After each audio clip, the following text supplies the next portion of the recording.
What's going on, everybody? Accelerating here. Jeremy and Logan here. So, we're doing a little two-part on our live today.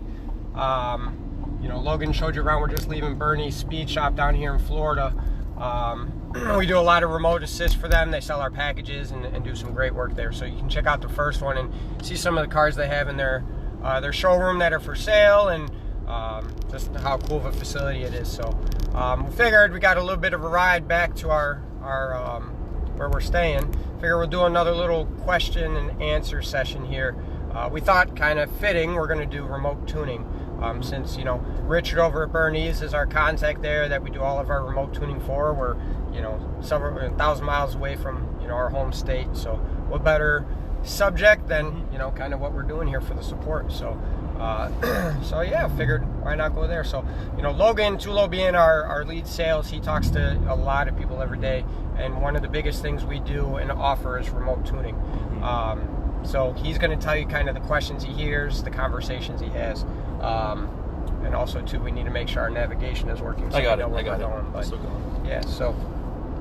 So that being said, Tula, why don't you start off with some of the stuff you hear? So I guess one of the biggest misconceptions or false narrative out there regarding remote tuning is what we can actually do with remote tuning. What can we truly fix? What does it actually let us do with the car?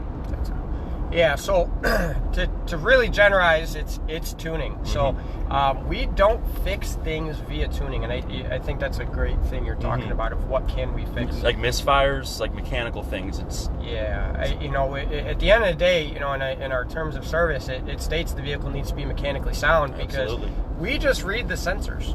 So at the end of the day, we're manipulating the tune based off of what the sensors are telling us. So if that's not set up correct, then naturally, we're not able to tune. So can we identify that type of stuff?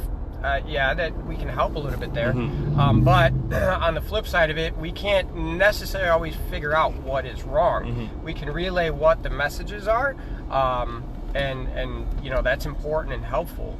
But you guys got to understand especially if you're approaching in-house tuning or remote tuning, you really got to make sure the vehicle is set up. We can be states away, hours away, and trying to tell you what's wrong with the vehicle. We don't always know. We only see so much. Right. Right. And Logan can speak to it because I actually tune his vehicle, and we don't have time in house, so it's after hours and stuff like that. So he's on the receiving end. So the data you provide helps us, kind of give feedback, but we can't really fix anything. Now, there is a thing as bad tunes, right? So we can put a proper tune in it, but when it comes to the mechanical piece, we get a lot of conversation about, like he earlier mentioned, I'm getting misfires, I'm getting this sound, we're not going to fix that. So have that understanding if you're utilizing us or another tuner, that they're not necessarily there to fix your vehicle. They're there to adjust and dial in your vehicle. So have that understanding really goes a long way. I can't tell you how many hours I have into answering questions for people on their builds when, you know what I mean? We didn't build it. We're just trying to get the vehicle running right for them. You know what I mean? That's something to consider. So, I guess kind of piggybacking off of that, I've had people call me and request a retune because their tune went bad. Typically, once you have a tune, it's kind of set. It doesn't change. It doesn't go bad per se. So that's kind of going into the same thing with mechanical issues. Those can affect it. There's an underlying mechanical issue or something that then presents itself. Right, and that's exactly it. Is tunes are adaptive, yes. So that means that they learn, based on the sensor readings over time. But it's not the type of thing after 6 months or a year, 2 years, whatever the case may be, that all of a sudden it's not running right. We've had people come to us saying, oh, my tune went bad from the last person, I need it fixed. That's not how it works. And that's, again, going into the mechanical piece. There's something that needs to go on. So understand when going into it, if you're looking for tuning or if you're looking for diagnostics, that's, I guess, more so of kind of this subject is the diagnostic piece, right? That's more of what you need to understand is what you need, not necessarily a tune. If it's running fine, if it's okay in a sense of, that's what it was you know, how it's been, then, you know, you got to understand that's not the tune, that you need to figure out what's wrong with it before you reach out for another tune. Or respect the fact of if you're taking the time of your tuner to help with that, that's not tuning, right? Here, hold on, I got to see the directions. Hold on one second, a little lost. Okay, so how do I get over there? You just go straight and you turn. Is it right there? Yeah. Sorry, this is a new environment for us to be driving in. Middle of nowhere, we don't know where we are, so. All right, here Love we go. Florida. Love Florida, all right. We're good now. All right, sorry about that. But yeah, tunes don't go bad, understand that. So when you're reaching out, you might need diagnostic before you jump into the tuning spot of things. I guess a good segue on that is what all is required, what all is should I expect to need for remote tuning. And I guess simply, you know, at least you need an RTD or MPVI to do the tuning. You can use an Android with it, right? Yeah. So 15 and newer specific vehicles, if you have the updated MPVI 3 or RTD, you can. There's an app called the TDN that allows us to do some of the tuning via a phone. Older vehicles, it's still kind of in beta and it can work, but you're going to need a tuning gateways, or a dongle is what we call it in the shop. So you need that. But some sort of gateway for tuning. So the two out there, HB Tuners, which is who we utilize for our tuning. So that's our RTD that you saw. And then Diablo is probably the other one that you guys hear of. That's basically the hardware and software that allows the tuning.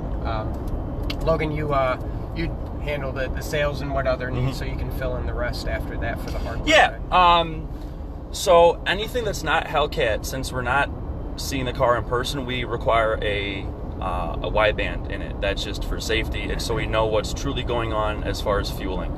Some places will tune off the narrow bands. There's just not enough data to truly do it safely, so we won't do that. And to piggyback off that, we have been told by other people, they've talked to tuners that said they don't need it for a bolt-on tune and stuff like that. To elaborate what a wideband versus narrowband is, when we're adjusting a tune, there's two ways about it. There's open and closed loop. Closed loop means the car is operating off of sensor feedback. Open loop means it's basically kind of a pre-programmed setting with a little bit of feedback from some sensors, but not all of them, mainly fueling. So under open loop, 5.7, 6.1s, 6.4s, when you go wide open throttle, it goes to open loop. So it doesn't use the O2 sensors for fueling. That is a pre-programmed equation that we put into the system. So compared to a Hellcat, that still goes into, it stays in closed loop because it has wideband O2 sensors built in from the factory. Now, narrowband, wideband, what does that mean? Just like it sounds, narrowband is a very small window of what the oxygen sensor can see in regards to the reading. When you go wide open throttle on a narrowband, the fueling commanded goes outside of that window of what that O2 sensor can see. Wideband has a wider range of a window, so naturally we can utilize it for fueling under wide open throttle conditions and more adjustments. So that's the biggest difference there, is that, like I said, the 5.7, 6.1 NA cars from the factory do not have a wideband. They are only equipped with a narrowband. So for us to see fueling under those open loop situations, we need that aftermarket sensor in place. Hellcat powered vehicles all come from the factory with widebands. Factory Hellcat powered vehicles. Factory Hellcat powered vehicles come with widebands built in. So it's based on the PCM logistics and the hardware. So that's the difference in why you need it. So even on a stock vehicle, you don't know what the fueling is unless you have a wideband. And I will tell you, as much I don't like to advertise as what the normal gains are, I've seen some tunes from the factory so far off. The biggest story we had is we had a Durango RT. Yeah, that was killer. Originally we told the customer, 5-10 horsepower from a stock car. He wanted a couple things adjusted to his liking. And it turned out we gained about 60 horsepower because the fueling was just that far off. I don't know. From the factory. Yeah. It was impressive because, Yeah, and it was one of those, customer felt it after too. And he was thrilled. I almost didn't want to tell him, but I even put the stock tune back in when dynoing it, but it literally gained 60 horsepower.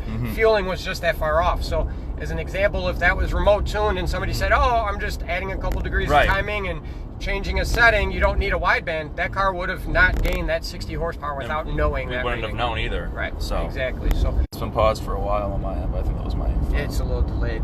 Yeah. Oh, we're back. All right, we're back. Sorry. Down here in Florida, not the best service. We're running off cell phone. So if you lose us, we drop out. We'll be back until we finish. But so that finishing on that last part, that Durango picked up 60 horse because it was so rich. The feeling was just off the map, and it wasn't from cat overtemp. I'll tell you that because that was adjusted to test, and it was just that bad of a calibration. That happens sometimes, and this is why, you know, average gains versus, you know, what we see, it can range, and why it's so important to have the proper data and sensors in place to give you that feedback. This is another reason why, not required but highly recommended, ethanol gauges. When we talked about E85 last time on vehicle setups, that you're relying on a gas station, for example, to provide you with the ethanol content you're expecting. It doesn't always work out that way. So without a sensor in place, it's guessing, and we do not like to guess when it comes to tuning in any way, shape, or form. So the more feedback and data we can get that is accurate, the safer and more reliable your tune is going to be. So you do not want to leave it to chance, and you never want to guess on any of those settings. So the importance of the proper hardware being in place. Safety is number 1 priority. Always. I'll have people ask me the power differences between a dyno tune and a remote tune. Yeah. We hear it all the time, right? And you see on the internet and everywhere, oh, a dyno tune is better than a remote tune. That's false. So, what really matters is who's tuning it and the data that's being utilized. And I can tell you, I have results of that from guys I've never seen in person. You know, they ship their 13. Right. They send their vehicles to us after I remote tune them for any modification. I'll throw it on the dyno. It makes the exact same power as a car that was tuned on my dyno originally. So really what a dyno provides is a safe place. It's a controlled environment. You don't have to worry about speeding on the street. You know, you can really focus on monitoring more. That's really what it comes down to. In-person tuning might be quicker, right? Because I can flash 100 tunes plus in an hour compared to where remote tuning is going to be based off email and the data sent and received. You know, that's one thing you have to understand is that's kind of the benefit, is that sometimes we can get it done quicker. But in regards to the quality of the tune itself, in reality, you're probably going to get a better tune from you driving your own vehicle on a street with accurate load, weather conditions, the way you drive for proper tweaking. It's real world. It's real world, absolutely. Dyno's perfect. Right, for safety. You know what I mean? And we can take it to, 200 miles an hour where you can't, shouldn't on the street, I should say. But street track tuning is going to be, where you're getting the most accurate data, and the results come down to the who and the data you're acquiring. How you acquire it, that really doesn't determine which tune is going to be better. So, we in-house, we always will dyno wide open throttle purely for safety reasons. The paper's cool to see and be able to measure your results. That's where research and development's done. That's why it's called a tool. And it's fun getting the dyno sheet, like I said. But reality is we take those vehicles on the street to dial it in and finalize it, because that's where you're going to be driving it, right? So, you're not going to necessarily get a better one from one or the other. And the fastest cars we've tuned started off, I've never seen them in person. I mean, it's one of those, out in California, down in Florida, up on the East Coast. I've never met the people. I've never seen their cars in person. It's all done via computer. And that's kind of goes hand in hand for most shops out there too. You can talk to them. It's just a beautiful thing of technology, allowing us to connect with individuals that need help. But it really comes down to the who and the how in regards to data collection, not where. Put it that way. So good one though. That's a good one. Yeah. Do you have anything else? Yeah, I mean, the big thing about it too is, and this is just, I guess, piggybacking into tuning in general. One thing we get asked all the time is, I want more power from my tune. I feel like there's power left on the table, right? I don't care. I really don't. And any in my opinion, any tuner that goes, yeah, I'll get you more power, you got to understand there is a limit, right? So there's an exchange. I will never tell anybody, especially remote tuning, I'm not going to say I'm going to give you more power. What we focus on is the reliability and safe power. So you know, at the end of the day, like I said, all we're doing is collecting data from the vehicle, seeing what it's telling us, and then manipulating the computer settings to maximize, you know, potential and reliability. So my car is a great example for the reliability of that. I have, you know, 150,000 miles on a stock 5.7 stock trans, stock differential. I have 13 pounds of boost going through it, and I drove from our shop in Chicago down to Florida and back, and I got 23 to the gallon, had no reliability issues, and I was able to beat the snot out of it just because it's a safe tune. Yeah. So. You know, do we have track specific tunes? Do we have guys that race only? Absolutely. It's entirely different and requires a different type of focus. So just keep that in mind, that we're not, you know, we're not out there to you know, make more power, right? We're not. Pony. We have to listen to these cars. That's essentially what we're doing. Is we're trying to talk to them through these programs to see what they're seeing and what they need and what they want. You know, and just keep that in mind when seeking a tuner. There might be others out there. I'm not going to talk for everybody that don't care, and we'll get you that if that's what you're looking for. We're not the shop for you. You know, so definitely keep that in mind. You know, and the other thing to keep in mind too is, although we work with the software and the hardware on a daily basis, we're not IT support. We, you know, we do play with computers and everything like that. Have an understanding that I do average 20 to 30 emails a day in regards to responses to tunes. It's difficult for us tuners sometimes to be able to help you set up your computer, or, you know, teach you how to create an email. So understand we're not IT specialists, and have that, you know, respect and understanding of what we're trying to do to help. And you know, keep that in the back of your mind, that that's not what us tuners are here for. You know, we're calibrating a car, and we can help with the basics and reference, you know, videos, clips, screenshots, and things like that, but it can be difficult. So remote tuning is not for everybody, and that needs to be considered as well going into it, and an understanding on, you know what I mean, what's going into a remote tune. We try our best, we do what we can. But if you don't, you know, if never really used a computer, if your first foray might not be remote tuning, that might not be the place to learn on that. Right. So the I guess the best way to determine if remote tuning is right for you is what your needs are, and needs, locations, time frame, and ability. So, and that's another reason why we're working really hard and real close with shops across the country, world even, to offer our support, because we want to help where we can, right? So example, we're from Illinois and we're in Florida right now visiting, you know, one of the shops that help us. So we're able to offer our services, our products, and assistance if you're not comfortable handling that computer and what is needed.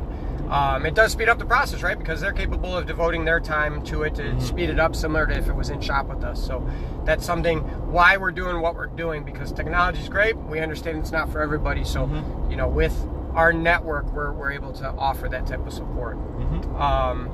And the last thing I want to kind of hit on too, and this goes just, again, not necessarily remote tuning, but tuning in general.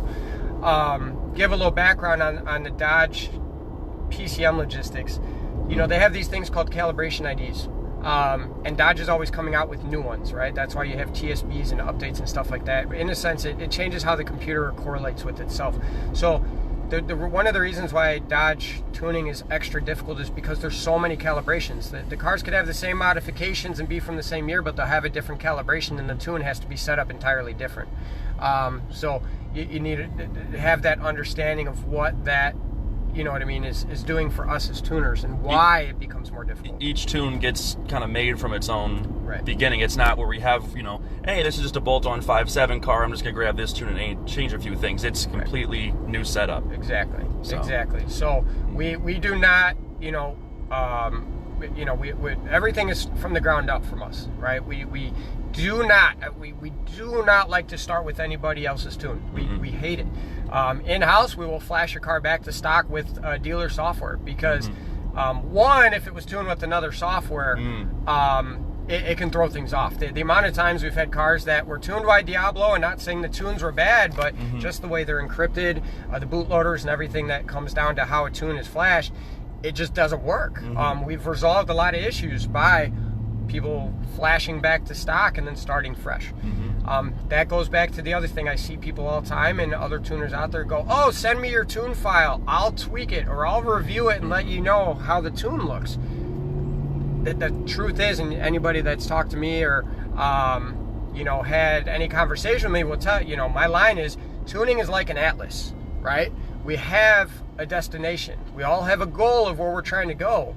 But just like a roadmap, there are several different ways to get there. So it doesn't mean that somebody's tune is bad or incorrect if it's different than the way that I did it, right? Looking at a data log, it might show the same results. Right. The issue with that is, if they tune in a different fashion, I can't jump into their tune and just manipulate it and get the result, right? Because they did it differently.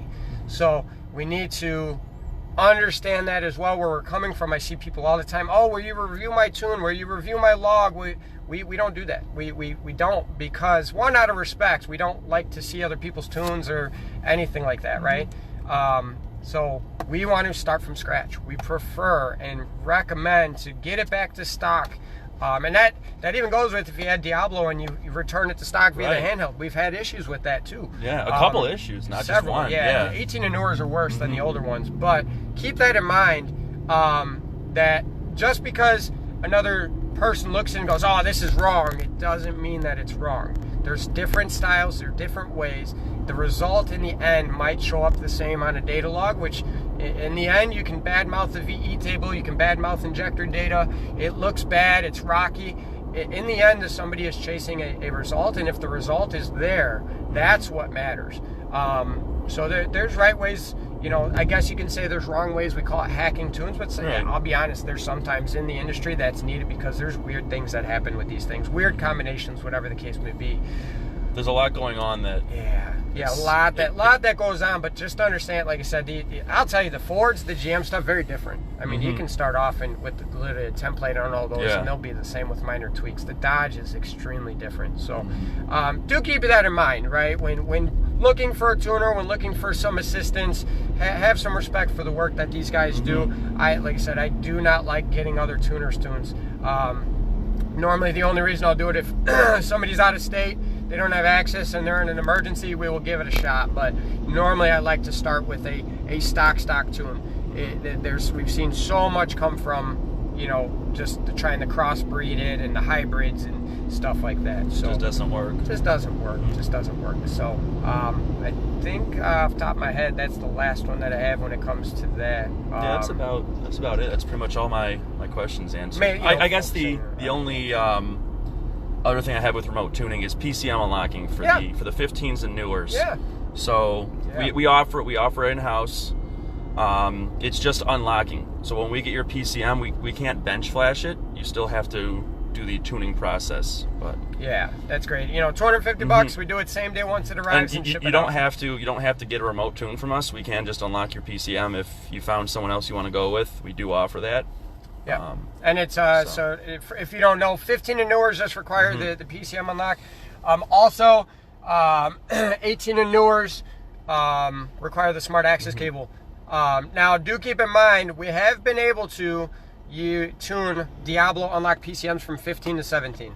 They're kind of a crossbreed there. But 18 and newers, the way they're encrypted with the bootloader and everything, you have to get it unlocked for the software you're using. So if you're using Diablo, we don't unlock for Diablo. We unlock for HP tuners, and that's the only one we will say will work. So if you want Diablo specific unlock, you will have to contact them for that. We don't do that. We are HP tuners through and throughout, so we can unlock your computer like Tulo said. If you need the help, you're local to us, or just need somebody quick with it, we will do it even if you're not tuning with us. $250, same day tuning and sent out. But yeah, that's a very, very important piece. Make sure that is done as well. So, anything else? I think that's about it. I think that's it. We're getting close back to our place. Yeah. So, I thought it was just fun. So, kept us entertained. You have any questions, comments, looking to get tuned? Feel free to reach out anytime. We are here to help. Okay. And then same thing. Leave questions. We're going to be back home next week. We're going to do another Q&A based on whatever questions we get over the week or what we see in the comment section. So definitely leave comments, questions. I see we have one there. We'll answer it once we get off of here. But you know, hopefully you guys like this. It seems like, you know, feedback is good so far, so we're going to keep the updates coming, and we're going to keep this little Q&A session going as well to kind of help, you know, educate, better help whoever we can out there make decisions for what they're looking for. So thank you guys. Jeremy again here. You know, if you're logging in at the end and you miss early on, this is kind of a Q&A we did for tuning, remote tuning mainly. And then the video before this was, you know, Bernie's Speed Shop in their showroom, so you can check out some vehicles there. So thanks again for checking in, and we'll see you guys next week.